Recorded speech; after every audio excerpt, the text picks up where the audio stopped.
So I've been wanting to make a video about this particular topic I've chosen to talk about for a little while, and just now I got the chance to finally release it with you all.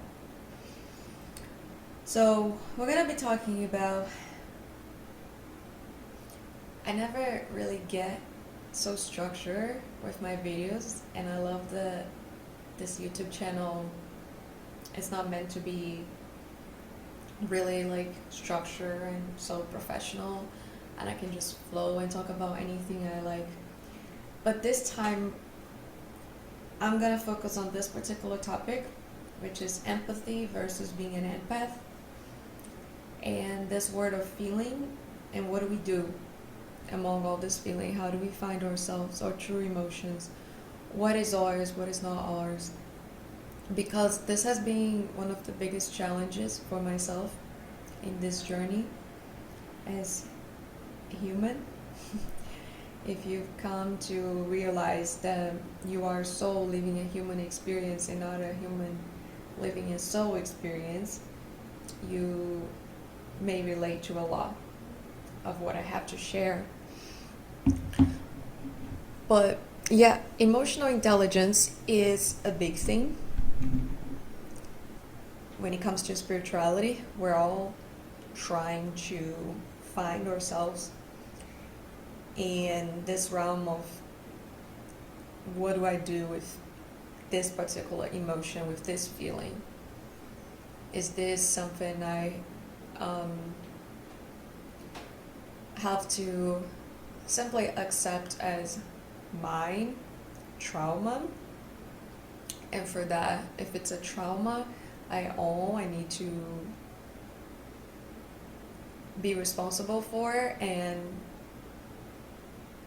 look inwards and try to heal from that. Is this actually something I'm feeling from the other person? Or is this something the other person is creating within me based on the actions? So I don't think I'll be able to cover in 40 minutes all of that, but let's get to it, because I think it's important to clarify that those three things can be different. It can happen at the same time, in the same way that being an empath versus having empathy can be different, and a lot of people take both terms for granted. So in spirituality and emotional intelligence, there are many things that are very similar and people call the same thing, and in reality they are not. But if you are telling yourself, if you've learned that this is what it is, this is what is, and you haven't found enough evidence to prove or to realize on your own what this thing is, you will live based on this belief you've already created for yourself, this thing you've learned to believe at. And I'm sorry, but you will deal with a lot of trauma in life for that, because I think the purpose of the universe is to expose us to truth, expose us what limiting beliefs and lies we've been holding, so then we can heal. So healing, according to spiritual lenses, it's not just like, oh, I've embodied my masculine and feminine, I'm a perfect balanced individual now, nothing triggers me, and anything in life can happen and I'm not going to be triggered, and I'm not going to act in a certain way, in a reactive way, or feel bad because I have resolved all my wounds inside. I don't think that's the reality. I don't think we will ever reach this particular point in life. And I'm sure even if you question that with the most enlightened individuals in this planet, whether they have reached this point of not feeling bothered, triggered, and if they're always in peace 24/7. And if you want to put them on a test to see how high they are in an enlightenment perspective, you will see that they too can feel things, because for as long as we remain in this human body, we are subject to experience stuff. We are subject to experience all kinds of different things, and each human body has a certain level of sensitivity and will feel more than others. And for that, we need to have respect and empathy for everyone around us. I don't think the answer, the solution to all problems, and the final solution to really end suffering is simply reach this level, but understand others, have empathy, and coming from love, like seeing the other person's pain, and like any moment of conflict, when one person struggles, the other be able to reach a level and bring the other person who's suffering back to love. But if two people suffer at the same time and they're in pain and agony, they can't bring each other back home. So they will act out of anger, out of the survival mode, and out of their own instincts. So let's start with what's empathy. So empathy is understanding someone. And understanding someone doesn't mean we have to absorb their emotions. So if I hear a person sharing their struggles, I can have empathy for them. Sometimes after a conversation, I will maybe process a little bit what this person is going through, and even try to think of like a solution or something that would be helpful for them to do in this moment. But in the moment, if my body is so sensitive, depending on where I'm coming from, like my hormones, my emotional, spiritual state at that moment, everything is always subject to change. So this is why we can never judge the book by the cover and not take just like one line or in spirituality or one concept or the other and say, this is what it is, this person is dealing with this, blah blah blah. No. But in the moment, sometimes depending on my sensitivity, I might not have that much empathy for them and absorb what they're feeling and taking it for myself and feeling that pain so deeply. And how can I feel that pain so deeply at the same time with them? And if they're coming from a place of victimhood and I lower myself into that place of victimhood as well, how am I serving that person and help them come out of that victimhood? So this is an example, right? When people are struggling and they're sharing their pain, if they're coming from victimhood, the frequencies, the emotions that are tied to victimhood are fear, anger, self-blame, self-hate. And yes, we pick on those frequencies easily. So you can breathe in, and then when you get to that state, you start to, realize some other things about yourself. And instead of listening to the other person and sharing some alternatives, like solutions to get them out of that pain, you end up vomiting your own stuff too, because you're now sinking with that person. This is an example of what can happen when you are coming from being an empath. Now, if you're having empathy, you can listen to their words and remain in that center space within yourself where your heart is open, but it's not fully open to just feeling everything. You can just have a moment where you tap into your emotional heart and you care about that person and you say, I hear you, I see you, let's take a deep breath, come back home with me, let me walk you back home. Because you know that person is not coming back home, they're not home. And they don't want to come back home because misery loves company. So you try to listen to them from a place of love, and you show them empathy by bringing them back home, by saying, take a few deep breaths. You're not being yourself right now. I see you, I hear you. But what happens is, for empaths, like I said, if you absorb the emotions, you match the frequency, you make them overthink, sometimes you end up making it worse than what they were. So how does that serve being an empath in a situation like this? It doesn't serve at all, right? So two people who are very empath, I believe, might have a hard time understanding each other, because they're always like influenced by one another.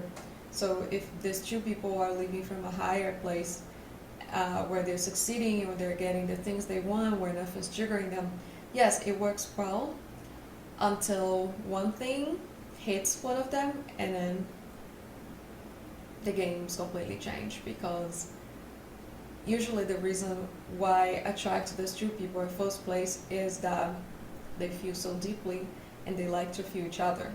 So the universe loves matching energies and entities, beings who are similar, right? Likes attract likes too. Opposites attract, and likes also attract likes. But let's talk about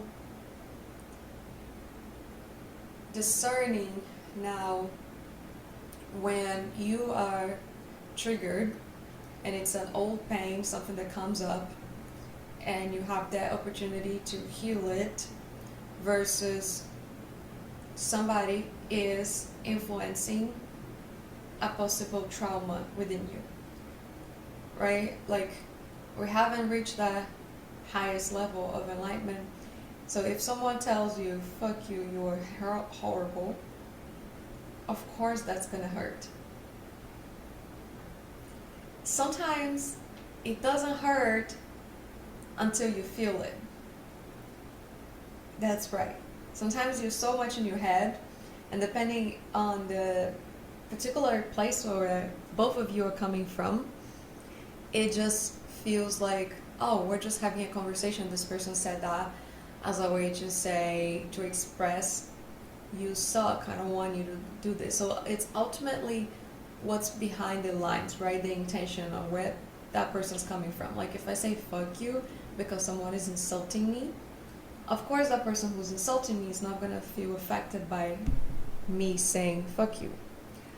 But if this comes in, depending on the context of the conversation, and this person says something like, because they're accusing the other person of something, and they're saying fuck you because you did this to me, then it's going to hurt the other person. So the context matters, and how everyone process each context can be different, and it's based on your sensitivity. And my sensitivity since I was a child has always been strong as fuck. I've always been very connected to nature, so the spiritual realm for me is home. So everybody who lives in this three-dimensional world, I didn't know anything about that until my 20s. Thank God I came across spirituality and I had my spiritual awakening. So I needed to understand this better, otherwise I would not know how to navigate in this world. But I like to think of the word of like all of it, right? And I don't mean my word, rise reality. I mean like this entire world, like all these people who are out there, everyone lives in different universes. Yes, different realities. But there's also the spiritual realm where we're all coming from different levels of understanding and emotional intelligence or spiritual intelligence. And there's no way to coordinate this properly where, you know, let's say it's a school, like you go to school and you're in elementary school and there's kids that go to high school, elementary school. So I don't think it can be done the same way how school has structure all the students. So in a group of people, it might be people coming from like high school level, elementary school, master's PhD, and everyone has to get along, because love does not differentiate anyone based on their intellect, on how much they have succeeded. But if you think of gravity, this force that pulls people together, the way how I have understood is that it's all based on codes, preferences, things that we have emanated frequency towards. So like the way how the universe knows that like certain things is based on how much frequency and attention I give to it. Therefore, it's much easier to put people together in a room that has that same level of attention and passion towards a certain interest, so towards a certain area, a certain topic, or a certain belief, or a certain object, as to say. But love wants to bring everyone together, so there's no really way to discern if you're in the right room anytime. And this is why when you have great conversations, it's like, oh, I had a really good day. I met someone who I was able to sync really well. Our brains communicated, and it was pleasing, right? I really wish I have also more good days like that, where I meet people, where I have great conversations, where we meet in the middle. But not everyone has reached this level of balance also when it comes to feminine and masculine. Yet there are people who have interest and curiosity for understanding more who they are, and I think we get to attract people who are on this level as well. Again, because we have emanated a certain level of frequency and attention and intention towards a certain thing. Therefore, the universe wants to cooperate towards the highest good of everyone's happiness, everyone's success, and it will put you closer to people like that. Now, back to discerning in an argument, how do you know if someone is triggering an old wound in you, whether you are feeling they wound because you're an empath, or whether that person, again, is just hurting your feelings deeply and is making you see you're not who you think I am.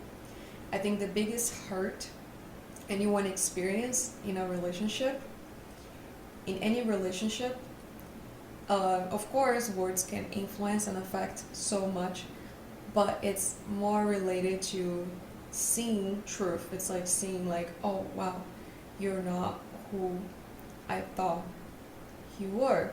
You're showing to be somebody else. And that, at least to me, is one of the biggest pain.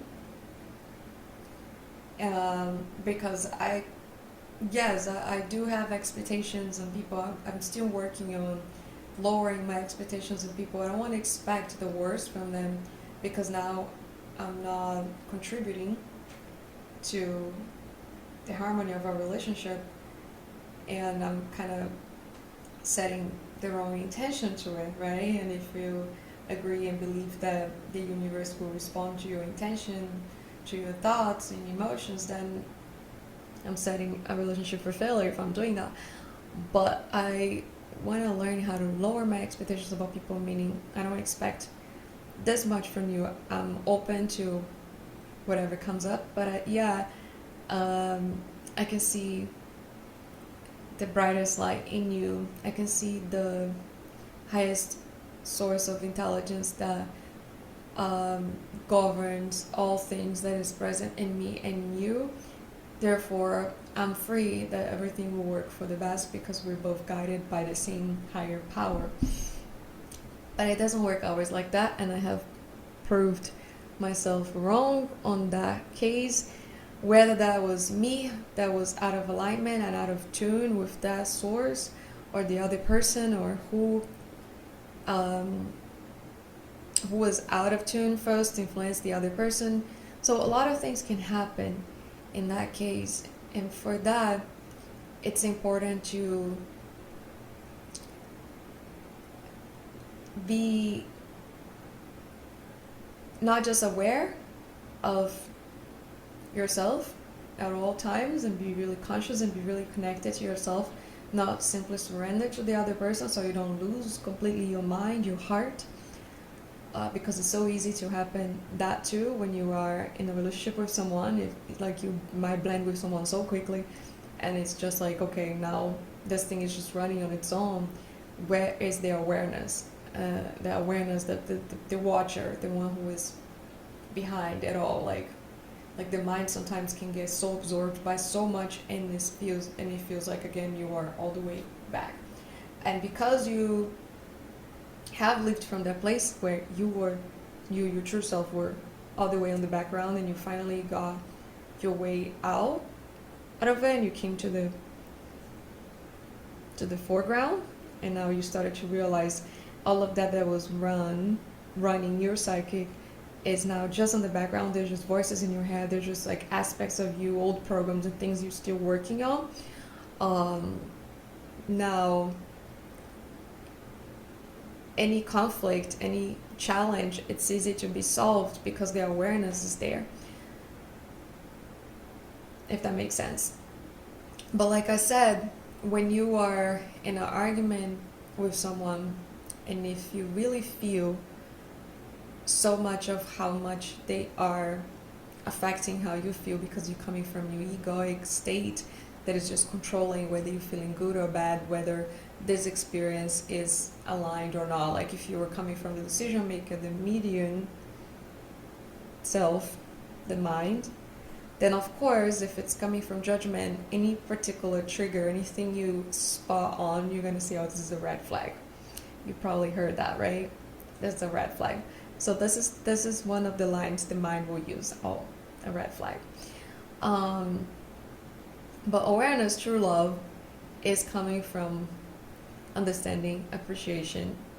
It has a way out of hell anytime within itself. It has a way back to the light. It knows. It's just free. And that part of you that is free does not depend or is influenced by forces. It can be at times, but it's so aware of itself that it finds its way back to itself. If that makes sense.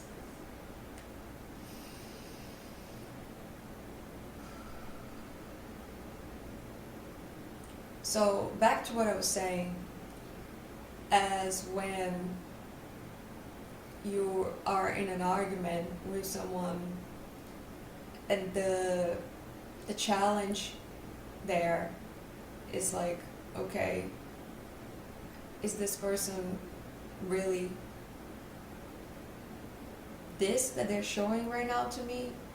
Like usually you don't even have time to question those things, but if you were coming from a very conscious, self-aware place, you would be able to discern also immediately if it's your perception that is interpreting what they're saying so bad and it's making you feel in a certain way, therefore you project that you're hating the other person, or whether you are coming from your true self, your awareness, and you're finally sober. So this is something that a lot of people might have experienced, or it's yet to experience, but it's like in a romantic relationship, for example, when you're in love with the other person, meaning like you both are offering so much oxytocin to one another, and you're just like in that animalistic brain, sometimes the intelligence, the intuition, the wisdom fades out because there's so much of the energy, right? The magnetic energy also that is tied to the animal body, to the emotional self. So you don't really see that person and you're just like so in love, but then you both come to the light or come to the other side or come to reality, and then you see something and immediately the mind shifts, because now it's like the mind was evaluating only the good emotions, the good chemistry in the body, but then now switches to reality, frequency-based connection where you're seeing what each other is offering to one another. And that truth right there, my friend, is crucial, because this is how you know how real the connection you have to the other person. Like, if it's neutral, that's fine. But if you feel it's so low, almost as a hateful level, almost in a hateful state, and again, you're not really reacting and going crazy and having like panic attack anxiety coming from the reptilian brain that is like firefighting and trying to protect yourself. You're just coming from like a place where you can see so clear and you can be peaceful inside, yet you can be so peaceful inside, but you're also seeing how much you can see so much of how that energy is not pure. That right there is the point of no return, because this is when you say goodbye to the other person. But you can't just say goodbye in the moment. You still wanna cook it and give each other some time to talk, and like, okay, now we come together and we have concluded that we're two pieces of shit. I could finally see myself in your eyes. I don't like of what I see. I was just seeing the good parts of me in you, and that was feeling that felt so good until I saw the pride, the revengeful nature, the anger that I still repress and can still feel when I lose control.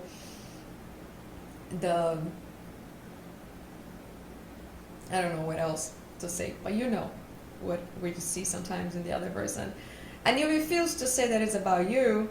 In that moment, of course, your mind will find all kinds of arguments. I'm not sure if you heard this term, like the mind, that we buy things emotionally and justify with logic. And this is also for life in general. We buy things emotionally. Yes, the heart always wins. And that which feels stronger will dominate, right? Then the logical mind comes up and say, oh, because of this, because of that, but it comes next. So in relationships, I think it's the same thing. Couples will break up simply because they started feeling like something they were not feeling anymore. The emotional body shifted so quickly, or something within them woke up. A part of them that was not tapped yet was finally tapped, and that force, that self, was influencing more than the emotional body. And the logical mind would just create an argument or something to say, this is good. This is the time to say goodbye. So that's something I would love to touch on more on future videos, like the parts within ourselves, different parts within us. And I'm not just talking about the personality, but also as a multidimensional being that you are. You, as a soul, it's almost like you carry the angelical realm within you, your own angelical realm, and there are aspects of you that haven't even been tapped yet, that will come up, and it still sees you as itself, and this whole thing is still taken as, this is myself, this is my home, therefore I gotta take action here. And yeah, this is a little more advanced, that we should talk about parts work and aspects within you that are that belong to the heavenly realm, because we all talk about angels but don't really get to it, like, well, you are your angel, you are your guardian angel, you have several angels, you are all of it.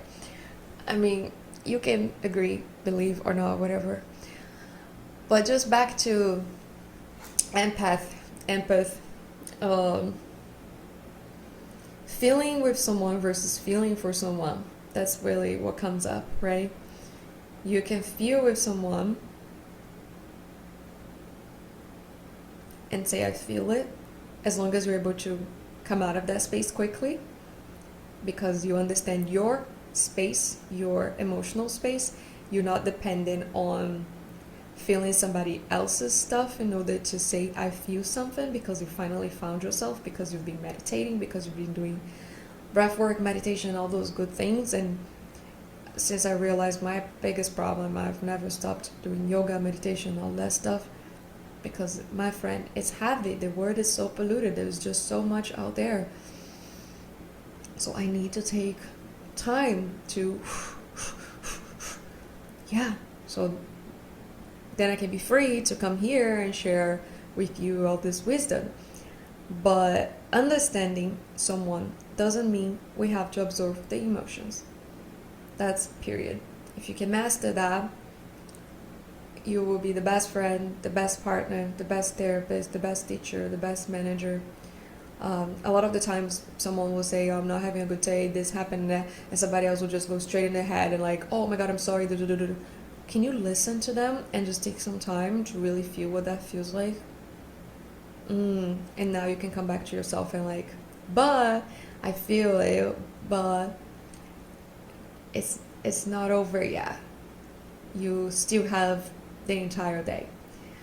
Let's see, what are you up to next? Can I take you for a walk? And then the positive words come up because you're coming back to source, to love, and there's always a different and a higher level of thought, of positive thought that can be offered. This is how interactions build up into a meaningful, beautiful place. So the danger of emotional absorption, when compassion turns into taking responsibility for everyone's feeling, this is when losing yourself in other people's emotions. This is what happens if you're the kind of person who talks to a lot of people all day long, and you're just feeling so much for them. At the end of the day, no wonder why you can't sleep at night or how you feel the way you feel. Boundaries don't make you less empathetic. You can care deeply without carrying someone's pain.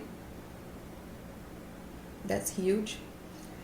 But we also understand that we're all connected, and this collective consciousness that runs all things always, just like waves, right?